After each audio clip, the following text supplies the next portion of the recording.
कोई 24 घंटे रोती रहती है। उसका जो पति था मधुमंगल, मैं कन्हैया को लेकर के आए, देख मेरी पत्नी बहुत रो रही है, जल्दी चल, कम से कम तू उसके सामने खड़ा हो जाना, चुप तो हो जाएगी। खाना भी नहीं दे रही है ठीक से, बस रोए जा रही है।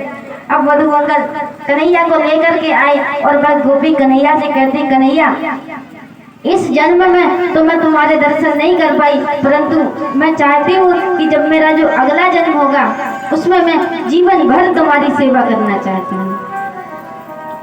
वही गोपी जो आगे आकर के मीराबाई बनती है। मीराबाई जन्म से ही, क्योंकि मीराबाई की माँ जब गर्भ में थी, मीराबाई जब उनकी माँ ने भागवत सुनी थी, जब भगवान का गुणगान सुना था, और मीराबाई भी मैया के गर्भ में बैठी बैठी भागवत सुनती है। फिर मीराबाई 5 साल की हुई, फिर मीराबाई ने भागवत सुनी और भगवान के गुणगान सुनते सुनते मीरा रोती जा रही है। इधर वह पंडित जी से पूछती है कि जो भगवान का आप गुणगान करते हैं वह भगवान मुझे कहाँ मिलेंगे। अब जब वह भगवान कहाँ मिलेंगे, वह पंडित जी भी आश्चर्य में पड़ जाते हैं, क्योंकि पंडित जी ने भी आज तक कभी नहीं सोचा था कि मैं जिन भगवान का गुणगान करता हूँ, जिनकी सेवा करता हूँ, वह भगवान मुझे मिलेंगे कहाँ।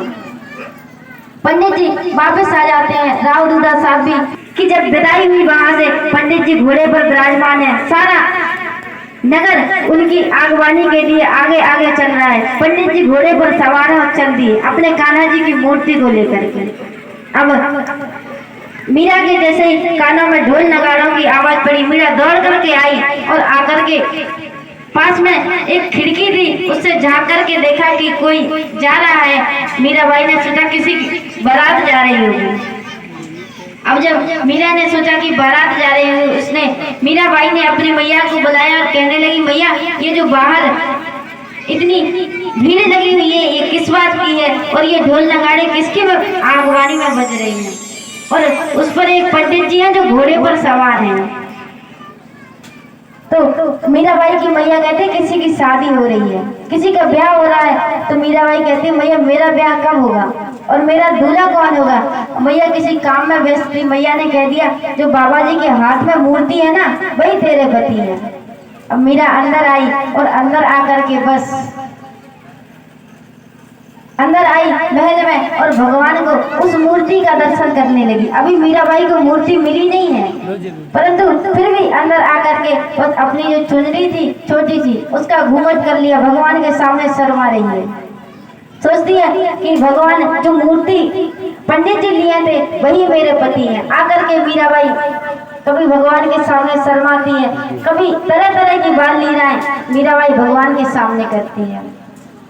अब जब पंडित जी ने पास ही में विश्राम के लिए उनका जो साथ में सब लोग चल रहे थे, सबको रोका और विश्राम करने लगे एक जगह।